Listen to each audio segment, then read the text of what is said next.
अस्सलाम वालेकुम, my name is शाम और इस वीडियो के अंदर हम डिस्कस करेंगे कि सी एस 619 सी एस 519 के बच्चे प्रोफिशेंटली अपना एस एल एस को कैसे कंप्लीट कर सकते हैं। ये आपके प्रोजेक्ट का पहला फेज़ होगा।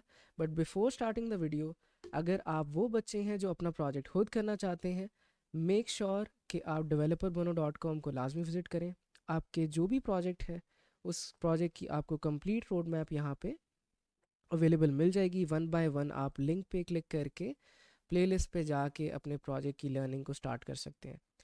और सेकेंडली, वो बच्चे जो अपना प्रोजेक्ट मेरे से बनवाना चाहते हैं, आप वेबसाइट के ऊपर ही जाके बुक नाउ पे क्लिक करके मुझे व्हाट्सएप पे कांटेक्ट कर सकते हो और फिर हम फर्दर बात करके आपको प्रोजेक्ट का कोड दे सकते हैं। Now coming back to the S L S topic, S L S document complete करने के लिए कुछ प्री रेक्विजिट्स हैं जो आपके पास होने चाहिए। फर्स्ट ऑफ ऑल, आपके पास प्रोजेक्ट की डिस्क्रिप्शन फाइल होनी चाहिए। सेकेंडली, आपको पता होना चाहिए कि कौन से फ़ॉन्ट स्टाइल का यूज़ करना है आपने अपने एस एल एस डॉक्यूमेंट के अंदर, और ये आप अपने सुपरवाइज़र को मेल या टेक्स्ट करके भी कंफर्म कर सकते हैं। Otherwise most of the time आपके सॉफ्टवेयर स्पेसिफिकेशन डॉक्यूमेंट के अंदर ये चीज़ें लिखी होती हैं। लास्टली, आपको दो सॉफ्टवेयर्स की ज़रूरत है। आपने अपने पीसी के अंदर मेक श्योर करना है कि माइक्रोसॉफ्ट विजियो और माइक्रोसॉफ्ट प्रोजेक्ट इंस्टॉल्ड है। अब इसके ऑल्टरनेटिव, इन दोनों सॉफ्टवेयर्स के ऑल्टरनेटिव भी आप सॉफ्टवेयर्स हैं जो यूज़ कर सकते हैं, यानी कि आप ऑनलाइन टूल्स का यूज़ कर सकते हैं जैसे कि draw.io, लेकिन वो इतनी प्रोफिशेंटली डायग्राम्स को बिल्ड नहीं कर पाएंगे जितना ये कर सकते हैं। Now coming to the S L S document, कि एस एल एस डॉक्यूमेंट होता क्या है। अब S L S document simply एक डिटेल्ड डॉक्यूमेंट है आपके सॉफ्टवेयर सिस्टम का, आपके वेब एप्लीकेशन का, आपके मोबाइल एप्लीकेशन का, या आपके मशीन लर्निंग एप्लीकेशन या मॉडल का, जो ये डिफ़ाइन करेगा कि आपके प्रोजेक्ट का मकसद क्या है, आपकी एप्लीकेशन का मकसद क्या है, आपकी एप्लीकेशन यूज़र को क्या फैसिलिटेट करेगी, क्या प्रॉब्लम सॉल्व करेगी। ये डिटेल्ड वे के अंदर आप एक डॉक्यूमेंट के अंदर थ्योरेटिकली लिखोगे। अब रियल वर्ल्ड के अंदर ये कैसे और क्यों यूज़ किया जाता है। फॉर एग्जांपल, रियल वर्ल्ड के अंदर मेरे पास कोई सॉफ्टवेयर आइडिया है, मैं एक सास प्रोडक्ट बिल्ड करना चाहता हूँ। अब उसकी फंडिंग अगर मुझे चाहिए तो मैं कंपनीज़ को एक डॉक्यूमेंट डिटेल्ड सेंड करूँगा। तो मैं अपना एस डॉक्यूमेंट बनाऊँगा जिसके अंदर मैं अपनी सारी डिटेल लिखूँगा कि मैंने अपने प्रोजेक्ट को कैसे बनाना है, क्यों बनाना है, उसका मकसद क्या होगा, वो लोगों को फैसिलिटेट कैसे करेगा, और मेनली कि वो क्या प्रॉब्लम सॉल्व करेगा। और फिर मैं उन कंपनीज़ को भेजूँगा, अपना आइडिया पिच करूँगा, और फिर वो कंपनीज़ कहेंगी कि हाँ, अगर हम आपके प्रोजेक्ट के अंदर इंटरेस्टेड होंगे तो we will call you back. अब स्पेसिफिकली CS619 या CS519 के बच्चों के लिए तीन किस्म के SRS के डॉक्यूमेंट्स हैं जो आपके LMS पे आपको शो होंगे। हम बारी बारी इन तीनों डॉक्यूमेंट्स के बारे में डिस्कस करेंगे। अब फर्स्ट और मोस्ट कॉमन आपको शो हो सकता है डॉक्यूमेंट बेस्ड SRS, जिसका सिंपली मकसद ये है कि एक ऐसा SRS जिसके अंदर आपने अपने प्रोजेक्ट की सारी डिस्क्रिप्शन को थ्योरेटिकली लिखना है। ठीक है। और इस डॉक्यूमेंट के अंदर सिंपली आप स्कोप लिखोगे अपने प्रोजेक्ट का, फंक्शनल नॉन फंक्शनल रिक्वायरमेंट्स लिखोगे, यूज़ केस डायग्राम लिखोगे, यूजेज सिनेरियोज लिखोगे, अडॉप्टेड मेथडोलॉजी क्या है, आपने किस मेथड से काम करना है वो लिखोगे, और अपना वर्क प्लान लिखोगे, यानी कि आपके प्रोजेक्ट का स्केड्यूल आप लिखोगे यहाँ पे।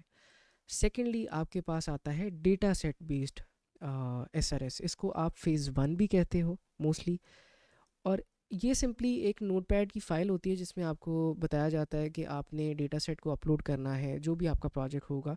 और मोस्ट ऑफ द टाइम ये डीप लर्निंग या मशीन लर्निंग के प्रोजेक्ट के अंदर आता है, और बहुत कम आता है। ये मोस्ट ऑफ द प्रोजेक्ट्स में ये नहीं आता, लेकिन कुछ स्पेसिफिक सुपरवाइजर्स हैं जिन्होंने लास्ट सेशन के अंदर ये वाले SRS को अपलोड किया था। फॉर एग्ज़ाम्पल, जो लास्ट सेशन के अंदर आपके पास फूड क्लासिफिकेशन का प्रोजेक्ट था मिस फ़िज़ा का, उन्होंने इसका SRS इस तरह आपको अपलोड करने के लिए कहा था। और लास्टली आपके पास आ जाता है प्रोजेक्ट इम्प्लीमेंटेशन बेस्ड SRS। इसको भी आप फेज़ 1 के नाम से ही जानोगे। और इसके अंदर सिंपली कोड की इम्प्लीमेंटेशन आएगी। अब ये वो स्पेसिफिक डॉक्यूमेंट होगा जिसके अंदर आप थ्योरेटिकली कुछ भी टाइप नहीं कर रहे होगे, लेकिन खुद आप इसको बिल्ड करोगे, कोड लिखोगे। इसका फ्रंट एंड हो सकता है, बैक एंड हो सकता है, जो भी रिक्वायरमेंट आपकी मैम ने आपको की है। और बाय द वे, ये आपका इसी साल का प्रोजेक्ट है, इसी सेशन का प्रोजेक्ट है, medical management and general system. और इसके फेज़ 1 के अंदर आपकी मैम ने आपको एडमिन साइड के पैनल को बिल्ड करने के लिए कहा है। और इस SRS के अंदर ये होता है कि लास्ट के अंदर आपको कहा गया है कि आपने एक शॉर्ट डेमो वीडियो बनानी है, उसके ऊपर आपने वॉइस ओवर भी देना है और बताना है कि ये फ्रंट एंड आपने कैसे क्रिएट किया है और ये क्या परफॉर्म कर रहा है। But coming back to the most common SRS, हम इसी एसआरएस को बिल्ड करेंगे क्योंकि सबसे ज़्यादा 90% ऑफ द टाइम आपके पास यही वाला एसआरएस आ रहा होगा। हम बारी बारी डिस्कस करते हैं अब कि आपने प्रोजेक्ट का स्कोप कैसे लिखना है, फंक्शनल नॉन फंक्शनल रिक्वायरमेंट क्या होती है और आप इसको कैसे लिखोगे, यूज़ केस डायग्राम को आप कैसे बिल्ड कर सकते हो, यूजेस सिनेरियोस को आप कैसे बिल्ड कर सकते हो, अडॉप्टेड मेथडोलॉजी क्या है और वर्क प्लान क्या है। सो हम लास्ट ईयर का एक प्रोजेक्ट यूज़ करेंगे। हम लास्ट ईयर स्प्रिंग सेशन, इसी ईयर के स्प्रिंग सेशन का प्रोजेक्ट है ऑनलाइन इस्लामिक क्विज एप्लीकेशन, इसका यूज़ करेंगे और बारी बारी अपने एसआरएस को कंप्लीट करेंगे step by step. So first of all आपने सिंपली अपने एलएमएस के ऊपर आ जाना है और अपने एसआरएस के टेम्पलेट को इस एसआरएस के ऊपर क्लिक करके डाउनलोड कर लेना है। ये टेम्पलेट जब आपका डाउनलोड हो जाएगा, आपने सिंपली इस टेम्पलेट को ओपन करना है। एक साइड पे आपने अपनी डिस्क्रिप्शन की फ़ाइल रखनी है। हम अपनी डिस्क्रिप्शन की फ़ाइल को ओपन कर लेते हैं। ये हमारी डिस्क्रिप्शन की फ़ाइल है और एक साइड पे आपने अपने टेम्पलेट को रखना है। हम बारी बारी सब कुछ टाइप करेंगे साथ में। मैं ओरिजिनल प्रोजेक्ट यहाँ पे बिल्ड करूँगा, उसका एसएस बिल्ड करूँगा ताकि आपको आसानी हो अपने प्रोजेक्ट को बिल्ड करने के लिए। अब फर्स्ट ऑफ ऑल एसएस के टेम्पलेट के अंदर आपने टॉप पे लिखना है अपने प्रोजेक्ट के टाइटल को। तो यहाँ पे आके हम लिख लेते हैं ऑनलाइन इस्लामिक क्विज और ये साइड से जो एरोज़ हैं इनको ख़त्म कर देते हैं। नेक्स्ट आपने अपने प्रोजेक्ट की ग्रुप आईडी लिखनी है। अब ये ग्रुप आईडी कहाँ पे आपको मिलेगी, आप अपने एलएमएस के ऊपर आओगे अगर, तो ये आपके टॉप पे जो चीज़ लिखी है इसको आप ग्रुप आईडी कहते हो। तो इसको आप यहाँ से कॉपी करें, इन एरोज़ के अंदर आके इस तरह सिलेक्शन लें और यहाँ पे इसको पेस्ट कर दें और लास्टली ये एरोज़ को आप ख़त्म कर दें। नेक्स्ट आपने अपने सुपरवाइज़र का नाम लिखना है। अब हमारे केस के अंदर हमारे सुपरवाइज़र का नाम है एहसानुल हक, तो हम यहाँ पे एहसानुल हक लिख देते हैं।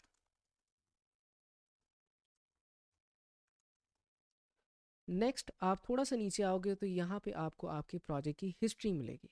अब आपके प्रोजेक्ट की रिवीजन हिस्ट्री क्या होती है, आप कितनी दफ़ा अपने एसआरएस डॉक्यूमेंट के अंदर या किसी भी डॉक्यूमेंट के अंदर चेंजेस परफॉर्म करते हैं, ये आपकी रिवीजन हिस्ट्री के अंदर लिखा जाएगा। फॉर एग्जांपल अभी हम पहली दफ़ा अपना डॉक्यूमेंट क्रिएट कर रहे हैं, मैं यहाँ पे वर्जन 1.0 के अंदर इसको क्रिएट करूँगा। लेट से कि सबमिशन के बाद मैं इसमें कोई और चीज़ ऐड करना चाहता हूँ, तो फिर मैं 1.1 वर्जन लिख के यहाँ पे दोबारा से चीज़ को बताऊँगा कि मैंने क्या चेंजेस इसमें परफॉर्म किए। अब फर्स्ट ऑफ ऑल तो यहाँ पे वो कह रहे हैं कि आपने अपने प्रोजेक्ट की एक कंसाइज डिस्क्रिप्शन देनी है, अपनी व्यू आईडी लिखनी है और डेट लिखनी है। हम फर्स्ट ऑफ ऑल यहाँ पे डेट लिख लेते हैं। यहाँ पे हमने कुछ इस तरह से डेट लिख देनी है, ये हमारी करंट डेट होगी 2025। अब इंट्रोडक्शन ऑफ द प्रोजेक्ट को आप कैसे दे सकते हो, आप सिंपली अपने प्रोजेक्ट की एब्स्ट्रैक्ट इंट्रोडक्शन को भी कंसाइज करवा सकते हो। अदरवाइज़ आप अपने पूरे प्रोजेक्ट की डिस्क्रिप्शन को भी यहाँ से कॉपी करके एआई टूल का यूज़ करके कंसाइज करवा सकते हो। हम सिंपली यहाँ से एब्स्ट्रैक्ट अपनी डिस्क्रिप्शन लेंगे और यहाँ पे चैट जीपीटी को ओपन करते हैं और यहाँ पे इसको पेस्ट करके सिंपली कह देते हैं कि concise the text to 3 to maximum 2 to 3 lines. ये आपको इन रिटर्न ये छोटा करके टेक्स्ट आपको दे देगा। आपने सिंपली इसको कॉपी करके यहाँ पे पेस्ट कर लेना। नेक्स्ट आपने यहाँ पे अपनी व्यू की आईडी लिखनी है, सो हम भी लिख लेते हैं।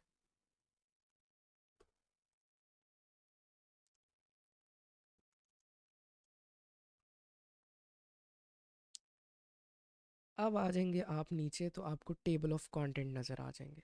अब फर्स्ट ऑफ ऑल हमने अपने एसआरएस के अंदर बताना है कि हमारे प्रोजेक्ट का स्कोप क्या है। अब स्कोप का मतलब सिंपली ये है कि ये प्रोजेक्ट बनाने का मकसद क्या है। अब हमारे केस के अंदर अगर हम देखें तो हमारे प्रोजेक्ट का क्या मकसद है, हमारे प्रोजेक्ट का मकसद ये है कि वो बच्चे जो इस्लामिक नॉलेज लेना चाहते हैं, हासिल करना चाहते हैं, जो कुरान को सीखना चाहते हैं, वो सिंपली एक उनके लिए प्लेटफॉर्म आप बिल्ड कर रहे हो जहाँ पे वो आ सकें, क्विज़ को परफॉर्म कर सकें, अपना अकाउंट बना सकें और अपनी इस्लामिक नॉलेज को इन्हेंस कर सकें। सो हम सिंपली क्या करेंगे, हम इस सारी डिस्क्रिप्शन को कॉपी करते हैं टूल से पहले पहले तक जहाँ पे आपकी फंक्शनल रिक्वायरमेंट्स भी आ रही हैं और आपकी एब्स्ट्रैक्ट इन्फॉर्मेशन भी आ रही है, और यहाँ पे आके इसको हम कह देंगे कि right me scope for my project. तो ये कंसाइज वे के अंदर आपको आपके प्रोजेक्ट का स्कोप लिख देगा। अब आप इसमें दो स्टाइल्स को यूज़ कर सकते हो। आप इसके अंदर यही सारे टेक्स्ट को कॉपी करके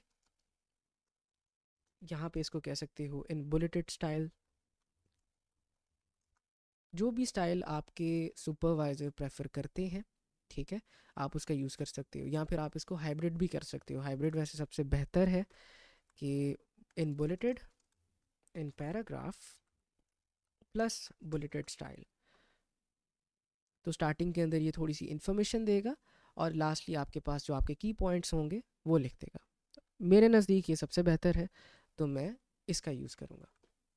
सो हम सिंपली इसको कट करते हैं और यहाँ पे आके इसको पेस्ट कर देते हैं। यहाँ पे हमारे पास हमारा स्कोप आ गया। नेक्स्ट हम डिस्कस करते हैं कि फंक्शनल और नॉन फंक्शनल रिक्वायरमेंट्स क्या होती हैं और इसको हम कैसे लिख सकते हैं। अब फंक्शनल रिक्वायरमेंट्स आपके वो सिस्टम के एक्चुअल फीचर्स या एक्शंस हैं जो आपके सिस्टम को मस्ट परफॉर्म करने ही करने हैं।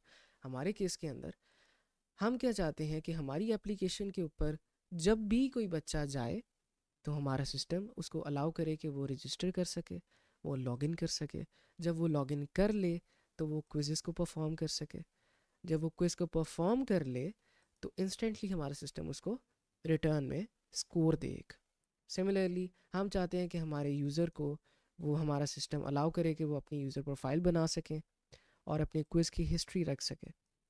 नेक्स्ट, जब भी वो अपने क्विज़ को परफॉर्म करे तो हर एमसीक्यूज़ वाले क्विज़ के ऊपर एक टाइमर लगा हो, यानी कि हर एमसीक्यूज़ का एक लिमिटेड टाइम है जिसके अंदर आप उस एमसीक्यूज़ को कंप्लीट कर सकते हो, अदरवाइज़ आपको 0 नंबर मिलेंगे। नेक्स्ट, आपके पास मल्टीपल कैटेगरी के क्वेश्चंस होंगे, स्कोरिंग सिस्टम होगा, इंस्टेंट फीडबैक आना चाहिए, ऊपर वाली ही बात दोबारा रिपीट हो रही है, और यूज़र अपनी परफॉर्मेंस का ट्रैक रख सकेंगे, यानी कि जो भी क्विज़ वो परफॉर्म करेंगे उसकी एक रिपोर्ट भी वो डाउनलोड कर सकते हैं कि आपने पिछले 5 क्विज़ेस के अंदर आपकी परफॉर्मेंस ये रही है। तो आपके सिस्टम जो है यूज़र को ये भी अलाउ करेगा कि वो परफॉर्मेंस ट्रैकिंग कर सके। अब ये तो हो गई आपकी functional requirement. So functional requirement के बारे में क्या था कि वो सारे फीचर्स या एक्शंस जो आपका सिस्टम मस्ट परफॉर्म करे। अब नॉन फंक्शनल रिक्वायरमेंट्स क्या होती हैं? नॉन फंक्शनल रिक्वायरमेंट्स होते हैं आपके क्वालिटी स्टैंडर्ड्स जो आपके सिस्टम को अडेयर करने हैं। फॉर एग्जांपल मैं कहता हूँ कि मेरे जो एप्लीकेशन है वो मस्ट सर्व कर सके 10,000 यूज़र को, यानी कि वो इतनी कैपेबल हो, उसके अंदर इतनी सर्वर की पावर हो कि 10,000 यूज़र आराम से आके यहाँ पे साइन अप कर लें। फिर मैं कह सकता हूँ कि मेरी एप्लीकेशन इतनी अच्छे तरीके से इस स्टैंडर्ड पे बिल्ड होनी चाहिए कि 2 सेकंड के अंदर वो ब्राउज़र के ऊपर ओपन हो जाए। या मेरी एप्लीकेशन एक एसपी होनी चाहिए, सिंगल पेज एप्लीकेशन होनी चाहिए, जिसके ज़रिए आपको जल्द अज जल्द क्लाइंट साइड की रेंडरिंग नज़र आएगी। तो जो भी क्वालिटी स्टैंडर्ड्स होंगे वो सारे आप अपने नॉन फंक्शनल रिक्वायरमेंट्स के अंदर लिखेंगे। तो हम दोबारा देख लेते हैं। फंक्शनल रिक्वायरमेंट्स एक्चुअल फीचर्स और एक्शंस हैं। नॉन फंक्शनल रिक्वायरमेंट्स आपकी क्वालिटी स्टैंडर्ड्स और कंस्ट्रेंट है जो डिफाइन करेंगे कि आपके सिस्टम की स्पीड क्या है, सिक्योरिटी क्या है, रिलायबिलिटी क्या है, किस हिसाब से लोग उसके ऊपर आके चीज़ें कर सकते हैं, कितनी जल्दी कर सकते हैं। ये सारी चीज़ें आपकी नॉन फंक्शनल रिक्वायरमेंट्स के अंदर आएंगी। अब इनको लिखने के लिए आपने सिंपली अगेन अपने सारी डिस्क्रिप्शन को कॉपी करना है। आपने जाना है चैट जीपीटी के ऊपर और इसके ऊपर आके आपने कमांड देनी है expand functional requirements and also provide me non functional requirements for this system. अब इसकी स्टाइलिंग क्या होगी? इसको भी आप बुलेटेड फॉर्म में लिख सकते हो, नंबर्ड फॉर्म के अंदर भी लिख सकते हो, लेकिन आई वुड प्रेफर कि आप इसको इस तरह लिखो कि हमारे केस के अंदर जिस तरह हमारे फीचर्स हैं एडमिन रोल के, तो ये एक हमारा फर्स्ट फीचर हो जाए फंक्शन रिक्वायरमेंट। फिर ये वाली अगर हम चीज़ लिखते हैं तो ये 1.1 हो, फिर ये वाली अगर हम चीज़ लिखें तो 1.2 हो। ठीक है, हम नंबर्ड फॉर्म में लिखेंगे और ये प्रोफेशनल लगेगा। इसके अलावा एक दूसरी चीज़ ये भी है कि हो सकता है कि काफ़ी सुपरवाइज़र इस तरह भी कहते हैं कि जो चीज़ें आपके डिस्क्रिप्शन फाइल के अंदर लिखी हैं, जैसे आपकी फंक्शन रिक्वायरमेंट डिस्क्रिप्शन फाइल में लिखी हैं, आप इसको डायरेक्टली कॉपी पेस्ट भी कर सकते हो। बट हम इसको ऐसे नहीं करेंगे। हम चैट जीपीटी पे जाएंगे और अपना स्टाइल यहाँ पे डिफाइन करेंगे। Right it in a format like fr1, और उसके बाद जो आपकी सब होगा फंक्शन रिक्वायरमेंट उसके अंदर आ जाएगा 1.1, सिमिलरली 1.2। अब ये हमने एग्जांपल दे दिया। जैसे हम एंटर प्रेस करते हैं तो ये हमें कुछ इस तरह हमारी फंक्शन रिक्वायरमेंट्स टाइप करके दे देगा। अब जैसे ही ये टाइप होती हैं, कंप्लीट होती हैं, आपने सिंपली इसको कॉपी करना है और अपने सिस्टम के अंदर पेस्ट कर देना।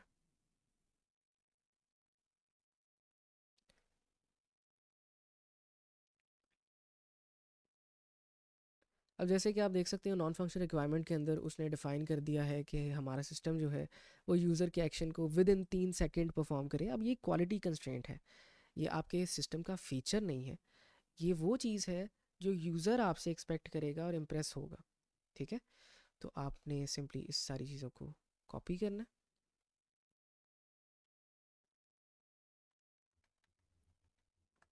और यहाँ पे आके आप पेस्ट कर सकते हो। अब इसमें एक चीज़ का आपने ध्यान रखना है, फर्स्ट ऑफ ऑल तो ये कि ये जो ग्रे लाइंस आ रही हैं आपने इनको ख़त्म करना है। सो हम इसको बारी बारी डिलीट कर देते हैं। और सेकंड चीज़, आपने अपने फ़ॉन्ट साइज़ का ख्याल करना है, क्योंकि जब आप चैट जीपीटी से डायरेक्टली यहाँ पे पेस्ट करोगे चीज़ें तो आपके फ़ॉन्ट स्टाइल के अंदर ख़राबी आ सकती है।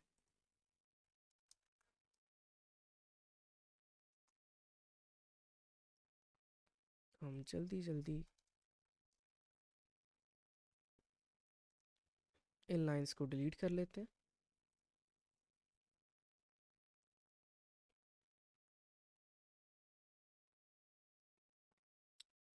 और अब हम इनके फ़ॉन्ट्स को चेंज कर लेते हैं।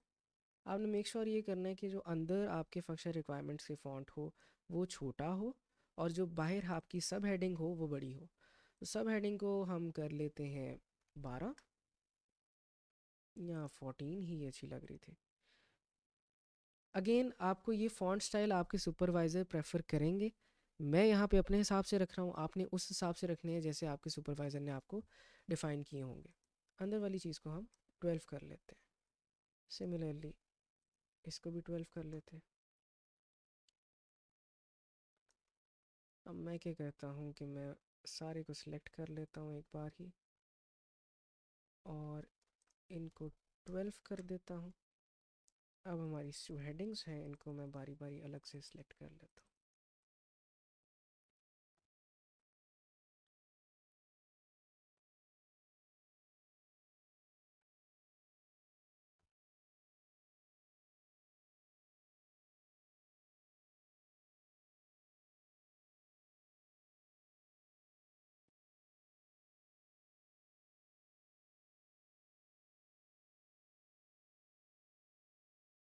और यहाँ पे आके हम इसको 14 कह देंगे। ठीक है, तो ये हमारी फंक्शनल रिक्वायरमेंट होगी। हमारी हेडिंग यहाँ पे टॉप पे रह गई है, उसको हम यहाँ पे लिख लेते हैं। सो सिंपली यहाँ पे टॉप पे आप अपनी हेडिंग भी टाइप कर सकते हो। अब नेक्स्ट जो हमारी चीज़ है वो है आपकी यूज़ केस डायग्राम्स। अब यूज़ केस डायग्राम क्या होती हैं, आपने अपने फंक्शनल रिक्वायरमेंट्स को अच्छे तरीके से पढ़ना है और यूज़ केस डायग्राम के अंदर आप ये डिफ़ाइन करोगे विजुअली कि आपका यूज़र आपके सिस्टम से कैसे इंटरेक्ट करेगा और ऑन द अदर हैंड आपके सिस्टम आपके यूज़र को कैसे रिस्पॉन्ड करेंगे, ये आपने विजुअली प्रेजेंट करना है। अब इस डायग्राम के लिए आपके पास माइक्रोसॉफ्ट विजियो का होना लाजमी है। ठीक है, हम दोबारा से डेफिनेशन में भी पढ़ लेते हैं। विजुअल मैप है जो ये शो करता है कि आपके यूज़र्स, आप यूज़र्स को अपने एक्टर्स भी कहते हो, कि वो आपके सिस्टम के साथ कैसे इंटरेक्ट करेंगे। सो हम सिंपली अपनी विजियो एप्लीकेशन को ओपन कर लेते हैं। इसको ओपन करने के बाद आपने यहाँ पे जाना है और मोर टेम्पलेट्स पे सर्च करना है यूज़ केस। आप सर्च करके एंटर प्रेस करोगे तो यहाँ पे आपको डिफरेंट यूएमएल डायग्राम्स नज़र आ रही हैं। हम यहाँ पे यूएमएल यूज़ केस डायग्राम का यूज़ करते हैं और इसको क्रिएट पे क्लिक कर लेते हैं। अब यहाँ पे आपके पास कुछ इस तरह का इंटरफेस आपको शो होगा। फर्स्ट ऑफ ऑल आपने यहाँ से सब सिस्टम को उठाना है और यहाँ पे आके दरमियान में रख लेना है और नेम के अंदर आपने अपनी एप्लीकेशन का नाम लिख देना है। सो हमारे केस में online Islamic quiz app. Next, ये एक्टर कौन है? ये एक्टर आपका वो यूज़र है जिसने आपकी एप्लीकेशन को यूज़ करना है। हमारे केस के अंदर अगर आप गौर से देखो आपकी फंक्शनल रिक्वायरमेंट्स के अंदर, तो हमारे पास एक हमारा यूज़र रोल है, यानी कि हमारा जो बच्चा जो रजिस्टर करेगा आके, और सेकेंडली हमारे पास हमारा एडमिन का रोल है। ठीक है, तो हमारे पास दो एक्टर्स हैं, एडमिन और यूज़र। हम यहाँ पे इसको कॉपी कर लेते हैं और पेस्ट करते हैं, और इधर आके कह देते हैं कि हमारे पास दो एक्टर्स हैं जनाब, एडमिन और यूज़र। यूज़र कौन है? आपका रेगुलर स्टूडेंट है, आप इसको स्टूडेंट भी कह सकते हो, आप इसको यूज़र भी कह सकते हो। अगेन आपको मैं क्लैरिफाई करता चलूँ, एक्टर्स आपके वो लोग हैं जो आपके सिस्टम के साथ इंटरेक्ट करेंगे।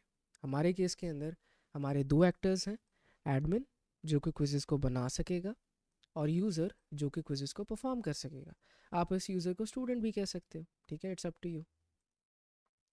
अब यूज़ केस को आप कैसे डिफ़ाइन करते हो?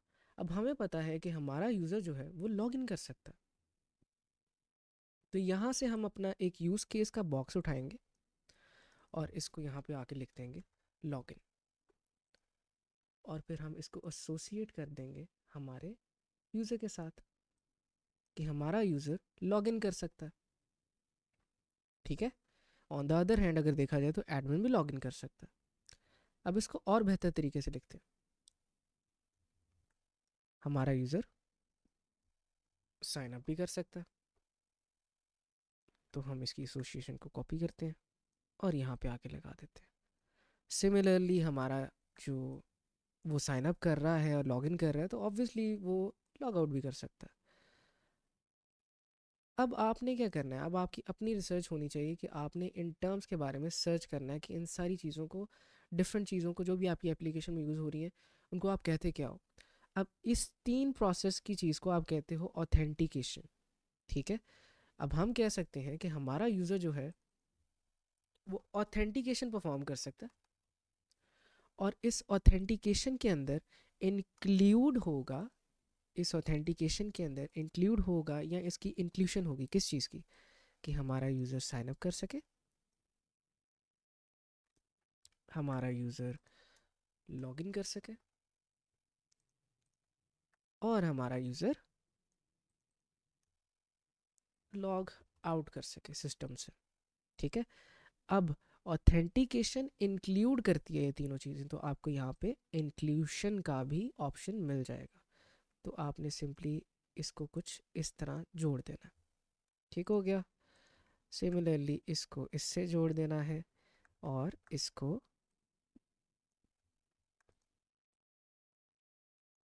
इनसे जोड़ देना। ठीक है, अब हम सिंपली यहाँ पे ये कह रहे हैं कि हमारा जो है सिस्टम वो अलाउ करता है हमारे यूज़र्स को कि वो ऑथेंटिकेशन परफॉर्म कर सकें, और ऑथेंटिकेशन के अंदर हमारे पास लॉगिन, साइन अप और लॉग आउट, ये तीनों चीज़ें इंक्लूडेड हैं। अब थोड़ा सा एक्सपेंड करते हैं इसको, हम इसको सारा तो बिल्ड नहीं करेंगे, लेकिन हमारा एडमिन क्या कर सकता है? हमारा एडमिन जो है वो क्विज़ेस को मैनेज कर सकता है, हमारा एडमिन जो है वो यूज़र को मैनेज कर सकता है, यानी कि वो जो हमारे स्टूडेंट्स हैं उनको डिलीट कर सकता है, जो आपकी प्राइवेसी पॉलिसी को ब्रेक कर रहे हैं उनको वो डिलीट कर सकता है, निकाल सकता है, ब्लॉक कर सकता है। सिमिलरली वो क्विज़ेस के अंदर क्वेश्चंस को ऐड कर सकता है, तो अगेन ये आपका इंक्लूशन के अंदर आ जाएगा, ऐड क्वेश्चंस किसके अंदर, क्विज़ के अंदर। सो हम इसको यहाँ पे लिख देंगे, फिर हमारा एडमिन जो है इसकी एसोसिएशन आ जाएगी इसके साथ, और सिमिलरली इसकी एक और एसोसिएशन हम बना देंगे मैनेज क्विज़ेस के साथ। अब लास्टली हम डिस्कस करते हैं कि ये एक्सटेंड जो है ये क्या है। एक्सटेंड आप तब यूज़ करते हो जब भी आप कोई ऑप्शनल चीज़ दिखाना चाहते हो। अब फॉर एग्ज़ाम्पल, जब आपका यूज़र लॉगिन करेगा और उसको अपना पासवर्ड याद नहीं है, तो ऑप्शनल वे उसके पास क्या है कि यहाँ पे हम एक फॉरगेट पासवर्ड वाला ऑप्शन ऐड कर दें। ठीक है, उसका पाथ वे ऐड कर दें कि वो किसी ना किसी तरीके से एटलीस्ट बच्चा साइन इन तो कर सके। ठीक है, अगर उसने अपने नंबर को लगाया था वेरिफिकेशन के अंदर, तो हम एक्सटेंड का यूज़ कर सकते हैं उन सारे फीचर्स के लिए जो हम ऑप्शनली ऐड करेंगे। सो यहाँ पे आके हम एक्सटेंड करेंगे एक यूज़ केस और यहाँ पे लिख देंगे फॉरगॉट पासवर्ड। अब जैसे मैंने बिल्ड किया है यूज़ केस डायग्राम को थोड़ा सा, आप भी इन्हीं चीज़ों को एक्सपैंड कर सकते हैं। हम सारा अगर बिल्ड करेंगे तो वीडियो बहुत लंबी हो जाएगी, लेकिन मेन मकसद ये है कि आपके सिस्टम के जितने भी यूज़ केसेस होंगे वो आप अंदर लिखोगे सिस्टम के और उनको एसोसिएट कर दोगे उस एक्टर के साथ जो भी उसके साथ इंटरेक्ट कर रहे हैं। फॉर एग्जांपल मेरा एडमिन जो है वो क्विज़ेस को मैनेज कर रहा है, यानी कि जिसको बना रहा है उसमें क्वेश्चन ऐड कर रहा है, तो मैं उसको ऐसे लिख दूंगा। ठीक है, इसी तरीके से आप मैनेज यूज़र्स को भी इंक्लूड कर सकते हो। आप यहाँ पे लिख सकते हो ऐड यूज़र, लीड यूज़र। जितना बड़ा करोगे उतना ज़्यादा कॉम्प्लेक्स भी होगा, तो मेक श्योर कि आप इसको डायग्राम को इस तरह बनाएं कि ये प्यारी लगे, क्लीन लगे। ठीक है, बहुत ज़्यादा कॉम्प्लेक्स भी नहीं करना आपने इसको कि आपके सुपरवाइज़र को समझ ही ना आए, लेकिन कॉन्सेप्चुअली आपको ये चीज़ें पता होनी चाहिए कि वर्क कैसे कर रही है। अब नेक्स्ट हम सिंपली इसकी एक स्क्रीनशॉट ले लेते हैं। तो यहाँ पे आके हम इसकी स्क्रीनशॉट ले लेते हैं। हम इन तीनों चीज़ों को थोड़ा सा नीचे कर लेते हैं ताकि हमारा सिस्टम हमारे मेन कैनवस के बाहर ना जाए। तो इस तरह आके हम इसकी डायग्राम बना लेते हैं और अपनी यूज़ केस डायग्राम के अंदर पेस्ट कर देते हैं। अब नेक्स्ट हम डिस्कस करते हैं कि आपने यूजेस सिनेरियोज को कैसे बिल्ड करना है। अब यूजेस सिनेरियोज आप बिल्ड करोगे using your use case diagram. जो रिसेंटली हमने यूज़ केस डायग्राम बनाई है, हमने यूजर सिनेरियोज में सिंपली ये बताना होता है कि हमारे स्पेसिफिक जो यूज़ केसेस हैं इनकी डिटेल क्या है, और हम इसको लिखेंगे टेबल फॉर्मेट के अंदर। तो सिंपली जो आपकी यूज़ केस डायग्राम की पिक्चर होगी उसको आप कॉपी करोगे। अब हमने यहाँ पे डायग्राम थोड़ी बनाई है, आप ज़्यादा बनाओगे लेकिन प्रोसेस आपका सेम ही रहेगा। आई विल प्रेफर कि आप डीप सीक के ऊपर जाओ टेबल्स बनाने के लिए। यहाँ पे आके अपनी आप इमेज को पेस्ट करें और आपने सेम एग्जैक्ट यही प्रॉम्प्ट देनी है, लेकिन आपने इसको थोड़ा सा कस्टमाइज़ आप कर सकते हो अकॉर्डिंग टू जो भी आपके सुपरवाइज़र की प्रेफरेंस है, या फिर जो भी आप चीज़ें अंदर ऐड करना चाहते हो उसके मुताबिक। सो हम यहाँ पे क्या कह रहे हैं कि हमें यूजेज टेबल्स दे दो हमारी यूज़ केस डायग्राम के अकॉर्डिंग। हर एक यूज़ केस के लिए एक सेपरेट टेबल होना चाहिए। हर एक टेबल सिर्फ एक ही यूज़ केस को रिप्रेजेंट करे और हर एक यूज़ केस टेबल लेबल किया जाए एक यूज़ केस आईडी के साथ। और लास्टली हम यहाँ पे डिफ़ाइन कर सकते हैं डोंट फॉरगेट टू ऐड। अब जिस तरह हमें यहाँ पे हमें एक्सपेंडेड डिटेल्स दी हैं कि आपने ये सारी चीज़ें हैं जो आप ऐड कर सकते हो, तो हम इसको यहाँ से कॉपी करके पेस्ट कर सकते हैं। हम एंटर पे प्रेस करते हैं तो ये हमें टेबल्स बना के देना शुरू कर देगा। अब मेक श्योर कि एआई का अगर आप यूज़ करें उसका मतलब ये नहीं है कि आप चीज़ों को समझें ही ना। आप एआई का यूज़ करें सिर्फ इसलिए कि आपको आसानी हो रही है आपका काम करने के अंदर, ये कोई शॉर्टकट नहीं है। वाइवा के अंदर आपने ये सारी चीज़ें अगर आपके सुपरवाइज़र पूछते हैं तो आपने डिफ़ाइन करनी है कि आपने ये कैसे बनाई है या इन चीज़ों का मकसद क्या है। तो एआई का यूज़ करें लेकिन साथ कॉन्सेप्चुअली ये भी समझें कि काम क्या कर रहे हैं।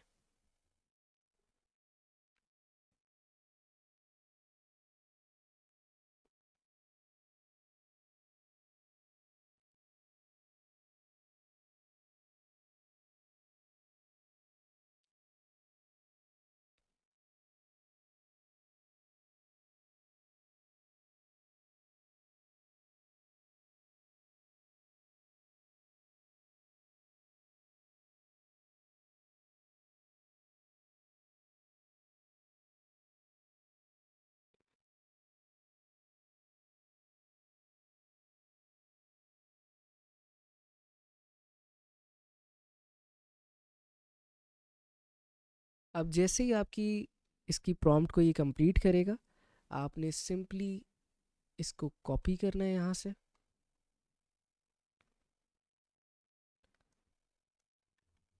और यहाँ पे आके आपने ये वाले क्वेश्चन को ख़त्म करके पेस्ट कर देना। Now make sure one thing कि आप ये सारी चीज़ें पढ़ लो, सिर्फ ये नहीं है कि यहाँ से कॉपी पेस्ट करना है। अब जिस तरह हम यहाँ पे देख सकते हैं कि system prevents quiz creation, you need to at least add X number of question.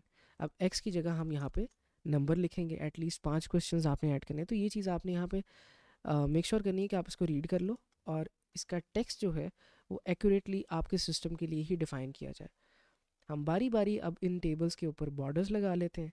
अब बॉर्डर्स लगाने का तरीका बड़ा आसान है। आपने यहाँ पे आके इस ऑप्शन पे क्लिक करना है और यहाँ पे क्लिक करके बॉर्डर्स ऐड कर देने हैं। सिमिलरली बाकी यूज़ केस टेबल्स के लिए भी आप ऐसे ही करोगे। इस पर क्लिक करेंगे और ये बॉर्डर्स ऐड कर देंगे। इस पर क्लिक करेंगे और ये बॉर्डर्स ऐड कर देंगे।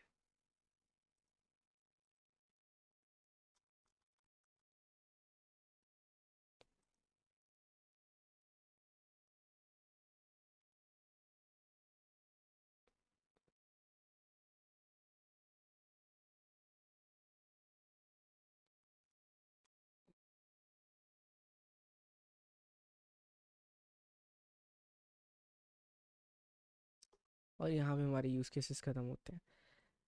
आई होप कि यहाँ तक आपको समझ अच्छे तरीके से आ गया होगा और कॉन्सेप्चुअली भी आपको साथ साथ समझ आ रहा होगा कि आप कर क्यों रहे हो। अब सिंपली अगर हम देखते हैं कि हमारा जो पहला यूज़ केस टेबल है वो क्या डिफ़ाइन करता है, आपकी यूज़र ऑथेंटिकेशन। हमने ऊपर टॉप में क्या कहा था कि हमारी यूज़र ऑथेंटिकेशन जो है वो साइन अप इंक्लूड करती है, लॉगिन इंक्लूड करती है, लॉग आउट इंक्लूड करती है। अब यहाँ पे हम कह रहे हैं कि इसकी डिस्क्रिप्शन क्या है। ये यूज़ केस जो है इनकम्पेसेस करता है कि हमारा यूज़र जो है वो साइन अप कर सकता है या लॉगिन कर सकता है। इसकी प्री कंडीशंस क्या होंगी कि हमारा यूज़र जो है वो पहले से लॉगिन ना हो, और दूसरा कि हमारे यूज़र को एक्सेस हो एप्लीकेशन तक, यानी कि उसके पास इंटरनेट हो और उसने एप्लीकेशन आपकी ओपन की हो इंटरनेट के ऊपर। जब आपका सक्सेसफुली लॉगिन हो जाएगा तो उसको एप्लीकेशन के मेन फीचर्स नज़र आना शुरू हो जाएंगे। अगर कोई फेलियर होता है तो वो उसी पेज के ऊपर रहेगा और वहाँ पे वैलिडेशन एरर आ जाएगा कि आपका पासवर्ड गलत है या आपका ईमेल गलत है। अब लास्टली ये सारी चीज़ें तो आप रीड कर सकते हो। ऑथर जो है इसके अंदर आपने अपनी V U I D paste करनी है। सो हम यहाँ पे अपनी वी यू आई डी लिख लेंगे। ठीक है, हर टेबल के अंदर आपने इसको चेंज करना है। अब नेक्स्ट हम डिस्कस करते हैं कि आपने कौन सी मेथडोलॉजी को अडॉप्ट किया है अपने प्रोजेक्ट को बिल्ड करने के लिए। अडॉप्टेड मेथडोलॉजी बेसिकली ये डिफ़ाइन करती है कि आपका प्रोजेक्ट कौन सी S D L C cycle से बिल्ड हुआ है। अब S D L C cycle क्या होती है? Software development life cycle. अगर आप गूगल पे जाके सर्च करो S D L C techniques तो आपको पता चलेगा कि बेतहाशा टेक्निक्स हैं जिनके ज़रिए आप अपने प्रोजेक्ट को बिल्ड कर सकते हो। आपके पास एजाइल है, स्क्रम है, वाटरफॉल है, डेवऑप्स है, स्पाइरल है, इटरेटिव है। लेकिन आपके केस के अंदर व्यू के अंदर आपने सिर्फ और सिर्फ एक ही मॉडल का यूज़ करना है, व्यू प्रोसेस मॉडल। और ये कॉम्बिनेशन है वाटरफॉल और स्पाइरल मॉडल्स का। हम ब्रीफली डिस्कस करेंगे कि वाटरफॉल और स्पाइरल मॉडल क्या है। अगर हम यहाँ पे आके सर्च करते हैं वाटरफॉल को और हम सॉफ्टवेयर के ज़रिए नहीं देखेंगे, हम आसान ज़ुबान के अंदर समझने की कोशिश करेंगे। अगर आप देखो इस वाटरफॉल को तो पानी बिल्कुल नीचे बह रहा है, किसी भी दौरान ये पानी ऊपर को तो नहीं जा सकता। ठीक है, तो वाटरफॉल के अंदर क्या होता है? वाटरफॉल के अंदर फर्स्ट कर लो हमारे पास हमने 4 फेजेस के अंदर अपनी एप्लीकेशन को कंप्लीट करना है। हम पहले एसआरएस बिल्ड करेंगे, फिर डिज़ाइन डॉक्यूमेंट बिल्ड करेंगे, फिर हमारा प्रोटोटाइप बिल्ड होगा और हमारा फाइनल डिलीवरेबल बिल्ड होगा। अब वाटरफॉल कहता है कि आपने एसआरएस बिल्ड किया, इस पे चले गए, डिज़ाइन डॉक्यूमेंट बिल्ड किया, आगे चले गए प्रोटोटाइप पे, और प्रोटोटाइप बिल्ड किया, फाइनल पे चले गए। अब पूरी एप्लीकेशन बनाने के बाद अगर आपको लगा है कि आपने इस एप्लीकेशन के अंदर कोई इंप्रूवमेंट करनी है, कोई अपडेट करनी है, तो पूरी एप्लीकेशन बनाने के बाद ही आप ऊपर दोबारा जा सकते हो। आप इस प्रोसेस के दरमियान में दोबारा कोई चीज़ रिपीट नहीं कर सकते। ठीक है, ये आपका है वाटरफॉल मॉडल के पानी बहता रहेगा और लास्ट पे आप फिर दोबारा पानी के बहाव को स्टार्ट कर सकते हो, लेकिन दरमियान में आपने पानी के बहाव को ऊपर नहीं लेके जाना। Next, spiral. और स्पाइरल को अगर आप देखो तो ये एक लूप की तरह काम कर रही है। और स्पाइरल मॉडल क्या कहता है? अगर हम इस इन लाइंस को दोबारा से रिमूव करें, स्पाइरल मॉडल कहता है कि अपने आप को एक फेस के ऊपर रिपीट करते जाओ जब तक उस फेस को तुम लोग परफेक्ट नहीं कर लेते। जब परफेक्ट हो जाएगा तो नेक्स्ट फेस के ऊपर चले जाओ, फिर रिपीट करते जाओ, जब तक परफेक्ट नहीं हो जाता तो नेक्स्ट पे चले जाओ। फिर रिपीट करते जाओ जब तक परफेक्ट नहीं हो जाता, तो नेक्स्ट पे चले जाओ। अब ये जो अप्रोच है इसको आप टेस्ट ड्रिवन डेवलपमेंट भी कहते हो। ऑब्वियसली अगर आपको बाद में मॉडिफिकेशन करनी है आपके प्रोजेक्ट में तो आप रिपीट करोगे इस चीज़ को, लेकिन आप मेक श्योर करोगे कि जो चीज़ें आपने इम्प्लीमेंट की हैं उनमें कोई एरर्स नहीं है। ठीक है। सो इस चीज़ को आजकल के ज़माने में आप टेस्ट ड्रिवन डेवलपमेंट भी कहते हो, जिसमें आप अपने हर प्रोसेस का टेस्ट कंप्लीट करते हो। आप मेक श्योर करते हो कि आपकी हर हर चीज़ जो है वो प्रॉपरली वर्क कर रही है। अब आपको आपके टेम्पलेट के अंदर ही उन्होंने कुछ रेफरेंस नोट्स दिए हैं, आपने गूगल पे जाके इनको सर्च करना है। और CS605 के नोट्स हैं। यहाँ पे आके आपने यहाँ पे टाइप करना है वाटरफॉल। सो हम बारी बारी जोन से इस टेक्स्ट को सिंपली कॉपी करेंगे जो हमारे डॉक्यूमेंट के अंदर ही हमें दिया गया है। हम यहाँ से इसको कट करते हैं। फर्स्ट ऑफ ऑल यहाँ पे वाटरफॉल की हेडिंग देते हैं।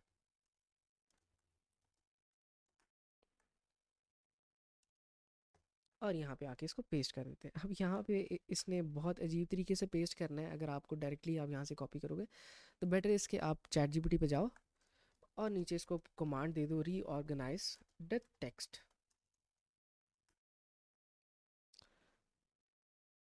तो ये आपको सारा वाटरफॉल जो है वो रीऑर्गेनाइज्ड फॉर्मेट के अंदर प्रोवाइड कर देगा। अगेन आपने इसको सिंपली यहाँ से कॉपी कर लेना है।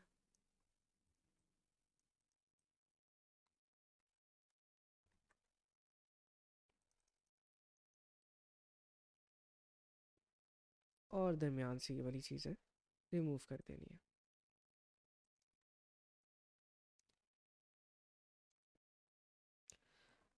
इस ओवरव्यू को आप यहाँ से रिमूव कर सकते हो, आई थिंक ये एक्स्ट्रा है।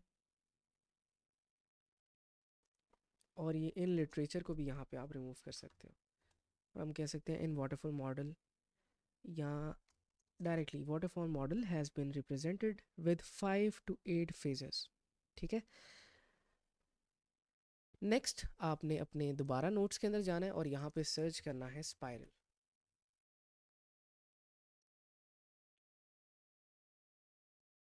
अगेन आप ये सारा जो है टेक्स्ट कॉपी करोगे, चैट जीपीटी के ऊपर आके इसको कह दोगे कि रीऑर्गेनाइज कर दो इसको। लास्टली जो हमारी पहले एक चीज़ रह गई है, हमने वाटरफॉल की जो डायग्राम है उसको भी कॉपी करना है। तो स्क्रीनशॉट ले लेते हैं हम इसकी और इसको वाटरफॉल के अंदर यहाँ पे ऐड कर देते हैं। इसको आप सेंटर अलाइन भी कर सकते हो। ठीक हो गया। नेक्स्ट यहाँ पे आप लिखोगे अपना स्पाइरल मॉडल और स्पाइरल की सारी चीज़ें आप यहाँ पे ऐड कर दोगे। अगेन इसको यहाँ से रिमूव कर देते हैं, पेस्ट कर दिया। यहाँ से ओवरव्यू जो है आपने ख़त्म कर देना है और इन लाइंस को आपने यहाँ से फिनिश कर देना है। अब लास्ट पे हम अपने स्पाइरल की भी डायग्राम यहाँ पे पेस्ट कर देते हैं। अब स्पाइरल के अंदर आपके पास ऑप्शंस काफ़ी ज़्यादा हैं। वाटरफॉल की डायग्राम और स्पाइरल की डायग्राम आपको गूगल पे मिल जाएगी। आपने ये वाली पेस्ट करनी है, आप ये वाली भी पेस्ट कर सकते हो। इस चीज़ के अंदर आपको कोई भी नहीं रोकेगा।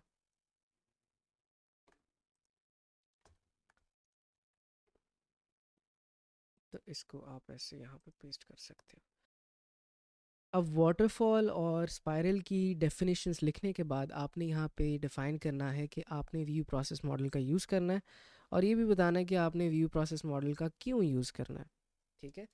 तो हम यहाँ पे आके लिखेंगे व्यू प्रोसेस मॉडल।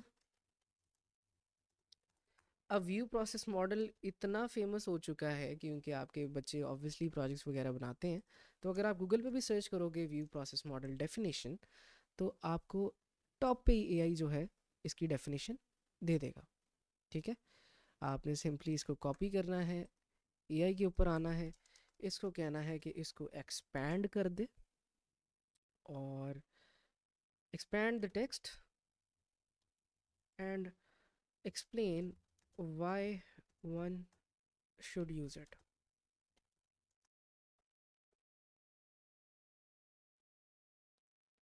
अब जब तक इसकी टेक्स्ट को ये एक्सपैंड कर रहा है, हम अपनी व्यू प्रोसेस मॉडल की डायग्राम देख लेते हैं। आपने गूगल पर जाके सिंपली व्यू प्रोसेस मॉडल को ही सर्च करना है और इमेजेस के ऊपर क्लिक करके अगर आप देखोगे तो आपको डिफरेंट डायग्राम्स शो हो रही होंगी। हमारा मकसद क्या है कि हमारा मॉडल इस तरह का हो कि स्टेप बाय स्टेप हमारे फेजेस आ रहे हो और हर फेज़ को हम वेरीफाई भी बारी बारी कर रहे हो।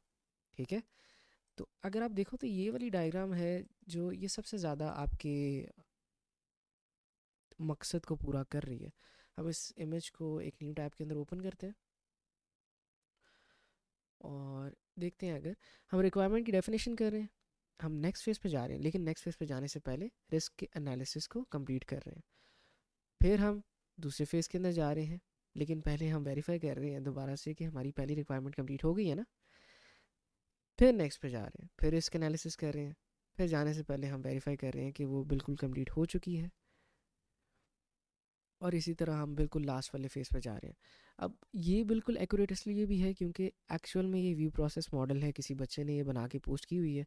आप इसको भी कॉपी पेस्ट कर सकते हो, अदरवाइज़ आप इसी को देखते हुए draw.io के ऊपर जाके ये डायग्राम को दोबारा भी बिल्ड कर सकते हो। ठीक है, आई विल प्रेफर कि आपको कंसेप्चुअली अब ये चीज़ें समझ आ गई हैं तो आप इसको अपने वर्जन के अंदर डिज़ाइन करें।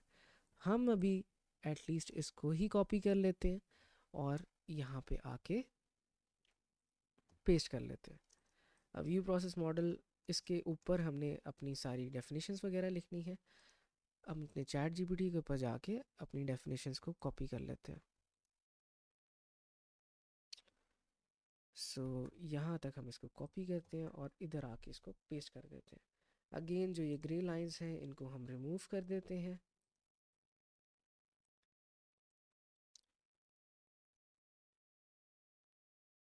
और यहाँ पे हमारा जो सेकंड लास्ट टास्क था वो भी कंप्लीट हो जाता है। अब नेक्स्ट हम अपने वर्क प्लान को बिल्ड करते हैं, ये हमारे एसआरएस का लास्ट पार्ट होगा। अब वर्क प्लान है क्या है? आप वर्क प्लान को इस तरह सोच सकते हो कि ये आपके एप्लीकेशन को बनाने के लिए आपके पास एक टाइम टेबल है। तो आपकी एप्लीकेशन आपने कब स्टार्ट की थी और आप अपना फाइनल डिलीवरेबल कब सेंड करोगे, इस सारे का जो टाइम टेबल है ये आपका सिंपली वर्क प्लान है। वर्क प्लान बनाने के लिए आपको एमएस प्रोजेक्ट की ज़रूरत है। आप ऑल्टरनेटिवली भी डिफरेंट सॉफ्टवेयर टूल्स हैं जिनका यूज़ कर सकते हो। draw.io है, इसके अलावा भी जितने भी डिफरेंट ऑनलाइन टूल्स अवेलेबल होंगे आप उनका यूज़ कर सकते हो। बट कीप इन माइंड कि ये उतनी प्रोफिशिएंट डायग्राम नहीं बना पाएंगे, इसी वजह से आपके सुपरवाइज़र ने भी यहाँ पे इसको रिकमेंड आपको किया है। आपने सिंपली इसके लिए माइक्रोसॉफ्ट प्रोजेक्ट को ओपन कर लेना। ओपन करने के बाद आपने ब्लैंक प्रोजेक्ट पे जाना है और आपके पास इस तरह का इंटरफेस आ जाएगा। By default Microsoft project Gantt chart बनाने के लिए ही यूज़ होता है। फर्स्ट ऑफ ऑल आपने प्रोजेक्ट के सेक्शन के अंदर आना है और वर्किंग आवर्स को चेंज करना है। अब क्यों चेंज करना है? हम जैसे कि देख सकते हैं कि हमारे पास वाइट ब्लॉक्स जो है ये डिफ़ाइन कर रहे हैं कि हमारे वर्किंग डेज ये हैं और ग्रे ब्लॉक्स डिफ़ाइन कर रहे हैं कि हमारे नॉन वर्किंग डेज यानी कि हर महीने के छुट्टी के दिन ये है। अब हम स्टूडेंट्स हैं, हमें छुट्टी की ज़रूरत नहीं है, तो हम ये वाले डेज़ जो हैं इनको भी वर्किंग डेज़ के अंदर कन्वर्ट करेंगे ताकि हमारी डेज़ की जो ड्यूरेशन है उनके अंदर कोई मिस्टेक ना हो।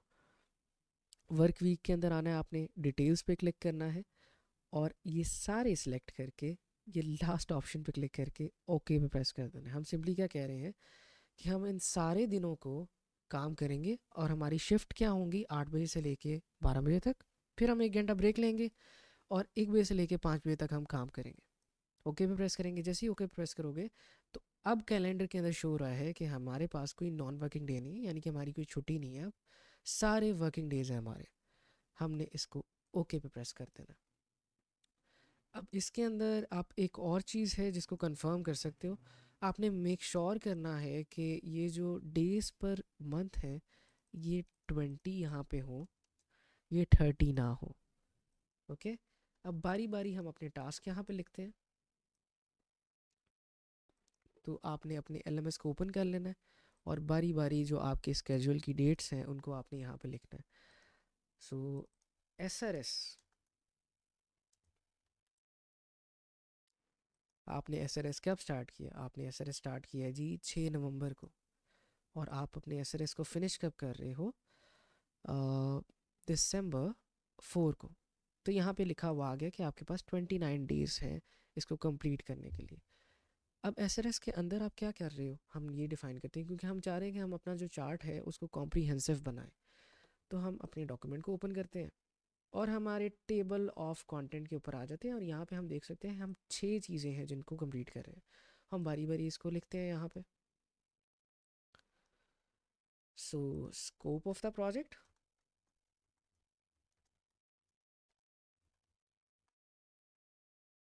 Similarly functional and non functional requirements,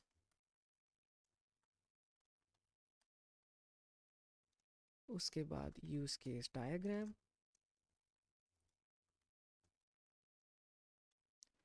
usage scenarios, adopted methodology, और आपका लास्ट वर्क प्लान। आप इसको प्रोजेक्ट स्केड्यूल भी कह सकते हो, आपकी मर्जी है। अब राइट नाउ ये सारी जो चीज़ें हैं, ये सारे टास्क हैं, ये बिल्कुल एक ही लाइन के अंदर शो हो रहे हैं, लेकिन अगर आप देखो तो ये जो नीचे हमने टास्क लिखे हैं ये सारे, ये पार्ट हैं एसआरएस के। तो इनको इनका पार्ट बनाने के लिए आपने इन सारे टास्क को इंडेंट करना है। तो आपने सिंपली ये पिन से सिलेक्ट करना है यहाँ पे लास्ट तक, टास्क के ऊपर जाना है और इस बटन पे क्लिक करके इन टास्क को इंडेंट कर देना है। इंडेंट करने का मतलब ये है कि इसको एक स्टेप आगे कर दो ताकि ये ऊपर वाले टास्क के अंदर आ जाए। तो अब अगर हम एसआरएस को बंद करते हैं और ओपन करते हैं, ये डिफाइन कर रहा है कि हमने एसआरएस के अंदर ये सारे टास्क परफॉर्म किए थे। ठीक है, अब बारी बारी हमने इनको भी डेट्स वगैरह दे देनी है। तो हम पहले तो इनको सेलेक्ट करते हैं और कहते हैं कि ऑटो इसको स्केड्यूल कर दो। ठीक है, और लास्टली अब हम बताएंगे कि हमने कितने दिनों में क्या काम किया था जी। हम कह देते हैं हमने अपने जो प्रोजेक्ट शेड्यूल था, स्कोप था, इसको 2 दिन के अंदर कंप्लीट किया था। सिमिलरली वो कहता है कि आपने 6 को स्टार्ट किया था, 7 को आपने कंप्लीट कर लिया। जो फंक्शनल नॉन फंक्शनल रिक्वायरमेंट्स थी, आपने ये 5 दिन लगाए जी लिखने के लिए। इसी तरीके से आपके पास यूज़ केस डायग्राम थी, आपने इसको इतना टाइम दिया, 7 दिन के अंदर आपने इसको इतना टाइम दिया।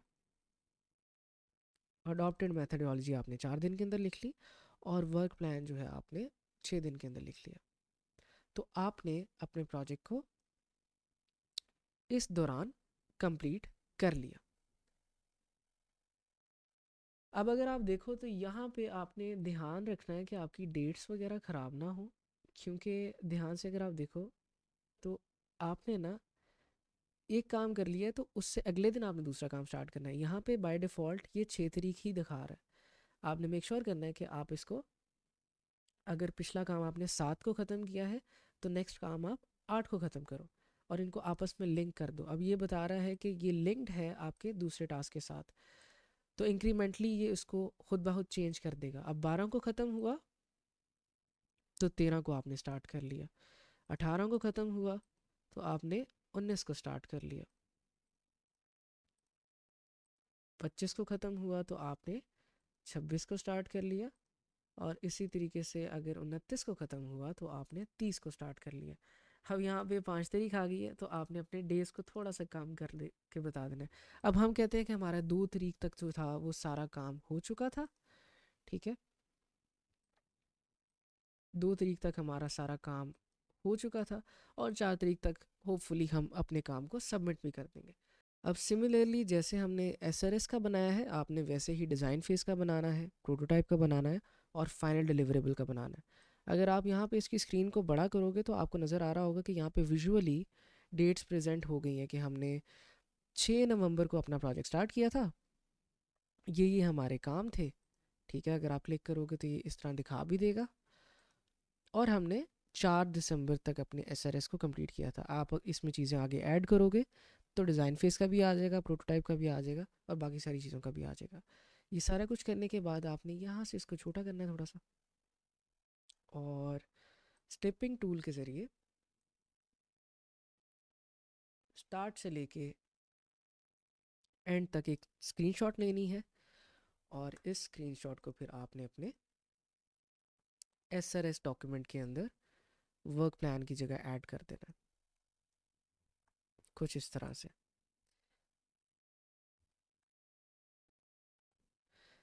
इसी के साथ हमारे एसआरएस डॉक्यूमेंट का इख्तिताम होता है। आई होप कि आपको अभी तक जितनी भी मैंने चीज़ें बताई हैं वो अच्छे से समझ आ गई होंगी और अब आप अपना एसआरएस अच्छे तरीके से बिल्ड कर पाओगे। मेक श्योर कि एआई का यूज़ आप कर भी रहे हो तो आपको कॉन्सेप्चुअली पता है कि चीज़ें कैसे वर्क कर रही हैं, क्योंकि आपके सुपरवाइज़र आपको वाइवा के अंदर ये चीज़ें पूछते हैं। ठीक है। अगेन, वो बच्चे जो अपना प्रोजेक्ट खुद करना चाह रहे हैं, मेक श्योर कि आप डेवलपर बनो, वेबसाइट के ऊपर लाजमी जाएं और यहाँ पे जाके अपने रोड मैप्स देखें प्रोजेक्ट के। और वो बच्चे जो पेड बनवाना चाहते हैं वो मुझे बुक नाउ पे क्लिक करके कांटेक्ट भी कर सकते हैं। Secondly, I wanted to also show you one thing here कि जो बच्चे भी यहाँ पे आके रोड मैप वगैरह के लिए ज्वाइन करते हैं उनके लिए स्पेसिफिक व्हाट्सएप का ग्रुप यहाँ पे दिया गया है। आप ग्रुप्स को ज्वाइन कर सकते हो। आपने पहले जाना है प्रोजेक्ट के सेक्शन के अंदर, कोई भी प्रोजेक्ट को ज्वाइन करना है। ज्वाइन करते साथ ही आपके पास आपके डैशबोर्ड के ऊपर ये व्हाट्सएप का लिंक नज़र आ जाएगा। आपने यहाँ पे आके मुझे रिक्वेस्ट भेज देनी है, मैं आपको ग्रुप के अंदर ऐड कर लूँगा और जो भी आपको हेल्प वगैरह चाहिए होगी प्रोजेक्ट की वो आप इस ग्रुप से ले सकते हो। इसी के साथ मुझे इजाज़त दें। अल्लाह हाफ़िज़।